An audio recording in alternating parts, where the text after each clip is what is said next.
अस्सलाम वालेकुम जी। आज एक नई वीडियो के साथ जिन लोगों ने मेरा चैनल सब्सक्राइब नहीं किया वो प्लीज़ सब्सक्राइब कीजिएगा और लाइक भी कीजिएगा ताकि आपको मेरी जो भी नई वीडियोज़ आती है वो आपको मिलती रहें।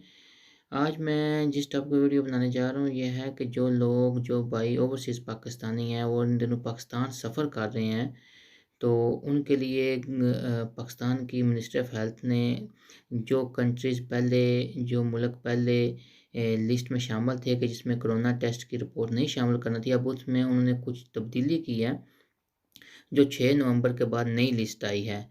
तो इसमें मिनिस्ट्री ऑफ हेल्थ जो है उसने 2 कैटेगरी बनाई हैं। एक वो मुल्क हैं जिनको कोरोना टेस्ट की ज़रूरत नहीं होती है और दूसरे वो मुल्क हैं जिनको कोरोना टेस्ट की ज़रूरत होती है, जिन्हें कोरोना टेस्ट करा के उसकी रिपोर्ट लेके साथ जाना होता है।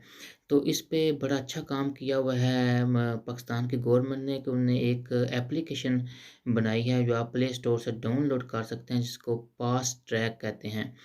ये आप एप्लीकेशन डाउनलोड करेंगे, इस पे बड़ा आसान तरीका है, आप वहाँ पर रजिस्टर हो जाएँगे और आप अपनी सारी इन्फॉर्मेशन अपनी जो है अपनी फ़्लाइट नेम का नाम सारी उसमें दे सकते हैं, अपनी कोरोना टेस्ट की रिपोर्ट भी उसमें आपको अपने मोबाइल कैमरे से फ़ोटो लेके उसमें अपलोड कर सकते हैं और ये आप और जब आप पाकिस्तान में पहुँचेंगे तो वहाँ आप खबारी से बच जाएँगे और आपको आसानी होगी। अगर आप वो फास्ट ट्रैक नहीं डाउनलोड करते तो आप जो है उनका दूसरी उनकी वेबसाइट है fasttrack.netp.government.of.pakistan लॉगिन, आप वहाँ पे जाके भी ये कर सकते हैं।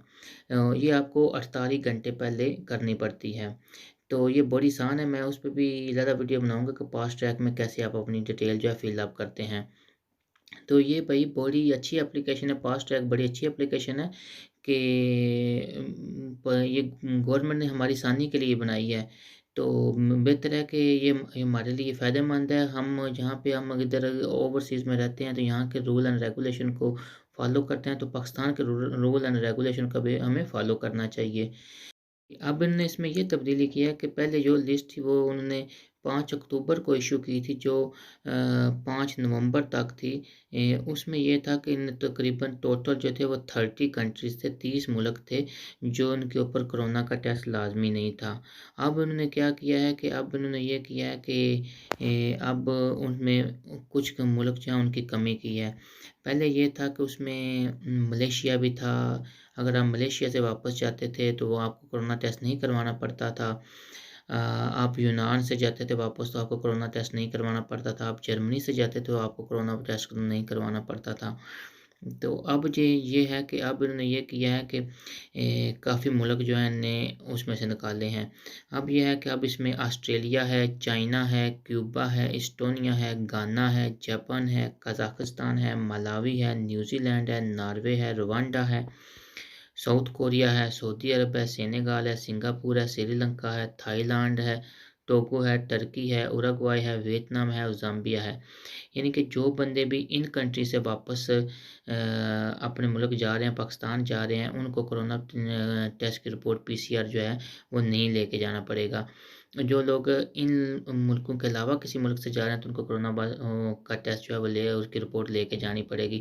अब बाद लोग ये सोचते होंगे कि अगर मिसाल के तौर पे हम किसी कनेक्टेड फ्लाइट के साथ जा रहे हैं, यहाँ से मिसाल के तौर पर अगर बार्सिलोना से हम दुबई जाते हैं, दुबई से हम आगे पाकिस्तान जाते हैं, तो क्या हमें फिर कोरोना टेस्ट अगर हमारा वहाँ पे कुछ 20 घंटे 15 घंटे स्टे है तो हमें फिर कोरोना टेस्ट की रिपोर्ट का क्या करना होगा? तो ये असल में उनने जो आपका जिस मुल्क से आपने फ़्लाइट ली है, ये वहाँ से स्टार्ट होगा। तो अब अगर आप स्पेन से जा रहे हैं, जर्मनी से जा रहे हैं, तो ये वहाँ क से आपने 96 घंटे पहले आपने रिपोर्ट लेनी है और उसके वो लेके सफ़र करना है। तो अगर आपके पास एप्लीकेशन होगी तो आप वहाँ से डाउनलोड कर देंगे अपलोड कर देंगे सॉरी, तो वो आपका रिकॉर्ड पाकिस्तानी अथॉरिटी के पास चला जाएगा कि इस